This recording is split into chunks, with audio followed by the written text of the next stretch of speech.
ফাতেমা রাদিয়াল্লাহু তাআলা আনহা যেটা নিজের মা খাদিজা দুনিয়াকে গেছেন, দুনিয়া থেকে চলে গেছেন, বাড়ি থেকে আছে আল্লাহ নবীর আরো একজন স্ত্রী মা আয়েশা রাদিয়াল্লাহু তাআলা আনহা, এটা হলো ফাতেমার সতার মা, বাড়িতে আছেন। ফাতেমা এলেন, আসার পর বলছে সতার মাকে, মা আয়েশাকে, কি মা আব্বা বাড়িতে নেই?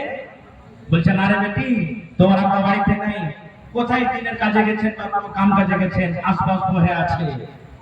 কি কথা বল, তোমার আব্বা আসবে তখন আমি বলে দেবো। তো মা ফাতেমা বলছেন না, আব্বা আসবে তখনই বলবো। এই আমার মায়েরা খালারা শুনেন, স্বামীর প্রতি মহব্বত ভালোবাসা কি জিনিস দেখেন। এবার মা ফাতেমা দেখলেন যে আব্বা বাড়িতে নেই, আর বললেন না যে ঠিক আছে মা, 1 ঘন্টা দাঁড়ায় 2 ঘন্টা দাঁড়ায় আরাম করি, আব্বা আসবে তখন দেখা করে যাবো। না, তখনই নিজের স্বামীর বাড়ি চলে গেলেন।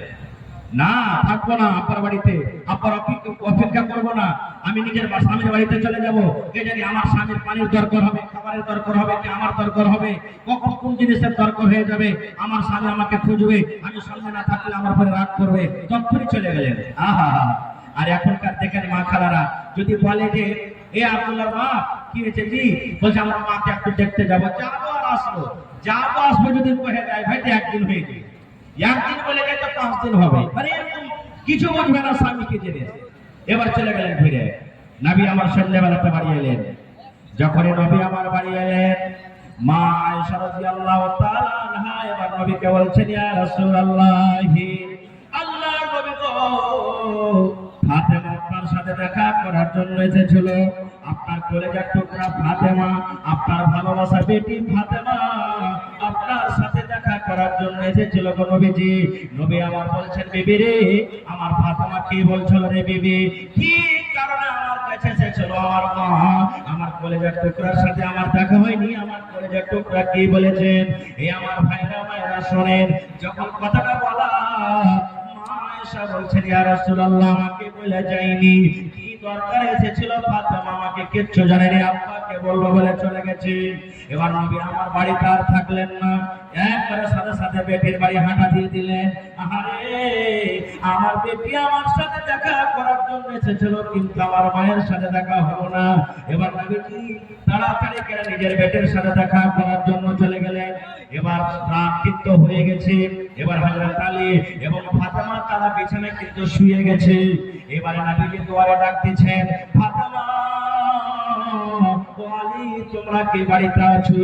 কারণ আল্লাহ বলেন, নবী বলেছেন, বাবার বাড়িতে যখন তুমি ভোগবে, তুমি পারমিশন নিয়ে নাও, ইজাজত নিয়ে নাও, তোমার বেটির বাড়ি হোক আমার বাড়ি হোক না, তোমাকে অনুমতি নিয়ে যেতে হবে।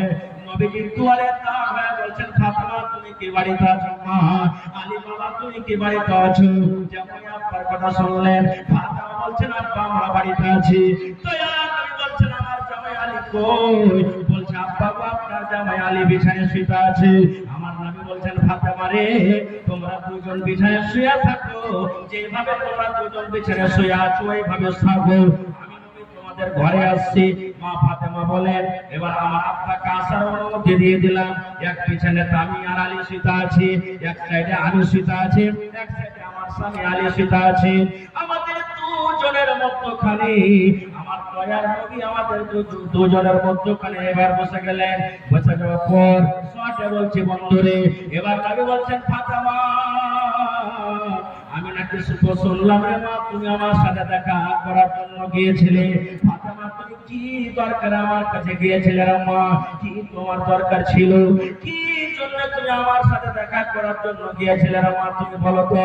এই আমার মায়েরা ভাইরা শোনেন, যখন কথাটা বলা মা ফাতেমা রাদিয়াল্লাহু তাআলা আনহা এবার নিজের হাত খানায় এরকমভাবে আব্বাকে দেখাচ্ছেন, আব্বা গো, এই যে আপনি আমার হাতের দিকে দেখেন গো আব্বা জান, এই যে আপনি আমার হাত খানা দেখেন। এবার দয়ার নবী যখন হাত খানা দেখলেন, ফাতেমার হাতে কিন্তু ফোঁসা পড়ে আছে। আপনারা জানেন, গোসল যদি মাঠে চালাতে যান, গোসল চালাতে চালাতে হাতে ফোঁসা আছে না আছে না? আপনি যদি পাঁচ কাটতে চলে যান, পাঁচ কাটতে কাটতে আপনার হাতে ফোঁসা আছে কিনা? এই মতো বলছে, আব্বা জান দেখেন আমার হাতখানা। দয়ার নবী দেখছেন হাতে কিন্তু ফোঁসা পড়ে আছে, কত ফোঁসা বলে গেছে, কত ফোঁসা হয়তো সাদা সাদা হয়ে আছে। এবার নবী বলছেন, ফাতেমা কি ব্যাপারটা আম্মা, তোমার হাতে গোলাপ দাগ কেন? তোমার হাত থেকে এগুলা ফোসা, কি কারণে তোমার হাতে ফোসা এসেছে রে মা? এবার ফাতেমা বলছেন, আব্বা গো,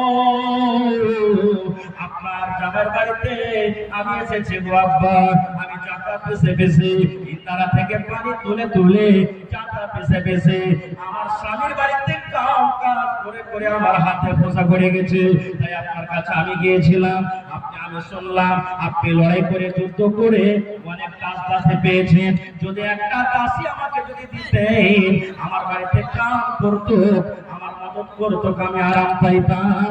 আর এই জন্য আপনার কাছে আমি একটা দাস কিংবা দাসী নেওয়ার জন্য গিয়েছিলাম।